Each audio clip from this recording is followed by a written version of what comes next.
ai smoke ឥឡូវ level 300 បាត់ហើយឃើញ farm level 200 ទៅ 300 ចឹងគឺថាពេលខ្ញុំ farm ខ្ញុំបាន record ទេសារ laptop យើង reset ទៅគឺខ្ញុំស្មែថាដាក់គុណ2 farm អីទៅរហូតដល់ level 300 ហើយពេលដែលខ្ញុំ farm ហ្នឹងគឺខ្ញុំបាននេះជាមួយនឹងដាវនេះដាវ warden sword នេះបាទឃើញទៅរៀងលយដែរនិយាយទៅវាយមេម្ដងបានយកដែរយើងហេងដែរសំណាងហើយឥឡូវនេះគឺយើងមកដល់កោះម៉ាក់ម៉ាហើយអញ្ចឹងយើងមកដល់កោះភ្នំភ្លើងអញ្ចឹងយើងមក farm នៅកោះភ្នំភ្លើងទាំងអស់គ្នា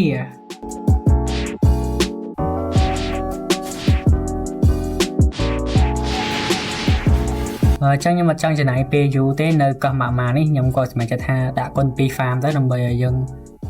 ឆាប់បានទៅកោះថ្មីហើយគោលដៅរបស់ខ្ញុំគឺចង់ទៅសមុទ្រទី2ឲ្យបានលឿនរយៈពេល7ថ្ងៃ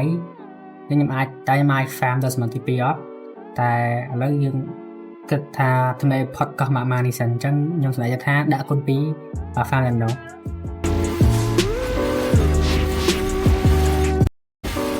ម៉ាចាំឥឡូវយើងកុំឲ្យខាត់ពេលយូរយើងទៅ farm NPC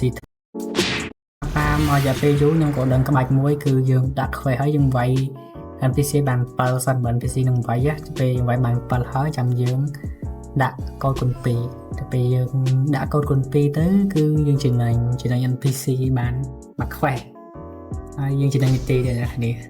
ឥឡូវយើងធ្វើការដាក់កូដសិនយ៉ាងនេះយើង random ហើយបាត់ហើយយើងមើលកូដថ្មីអូខេតោះមកគឺយើងធ្វើការវាយ NPC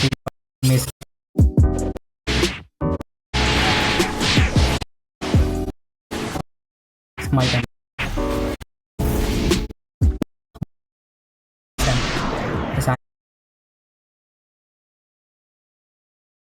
ឥឡូវយើងមកដល់កន្លែងថ្មីហើយកន្លែង farm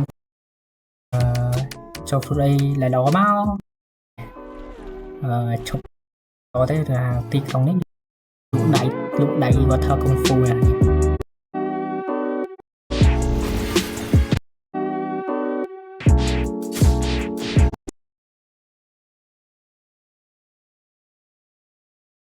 ខ្ញុំកាត់យកទៅកន្លែងវាយឈ្នះចឹងពេកឥឡូវ